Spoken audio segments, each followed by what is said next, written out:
No vídeo anterior, nós começamos a entender o que é o plano diretor de Búzios e terminamos aquele vídeo nos perguntando se a cidade que temos hoje foi aquela planejada lá pelo plano diretor de 2006. Hoje nós vamos começar a responder essa pergunta e não precisamos voltar a explicar a diferença entre a península e a parte continental, porque isso nós já vimos no primeiro vídeo. Agora vamos entender por que essa diferença é tão importante para o planejamento de Búzios. O plano diretor não imaginou que o município deveria crescer de qualquer maneira e em qualquer lugar.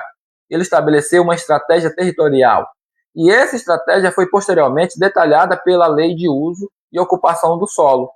O artigo 2º dessa lei é muito clara. A ocupação deveria ser induzida para a parte continental do município, enquanto deveriam ser criados mecanismos de proteção para a área peninsular.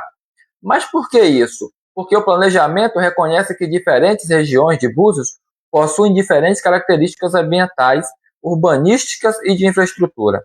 E o plano diretor determina que a densidade construtiva deve considerar justamente fatores como infraestrutura existente, condições ambientais e equipamentos disponíveis em cada área. Ou seja, não deveria ser simplesmente tem terreno, pode construir. A pergunta deveria ser: o local tem condições de receber aquela construção? Tem água, tem esgoto, tem drenagem, tem acesso viário, tem transporte, tem equipamentos? E aqui começa uma questão muito importante para nós, moradores.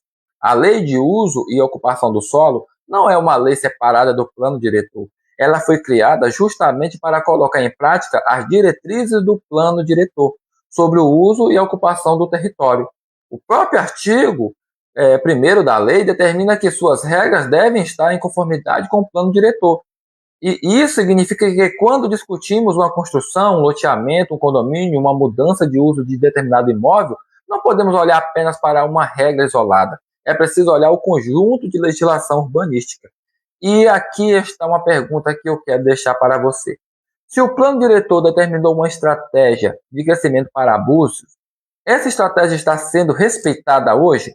Porque uma coisa é o que está escrito na lei, outra coisa é o que está acontecendo na cidade. E é justamente essa diferença que nós vamos começar a investigar nessa série.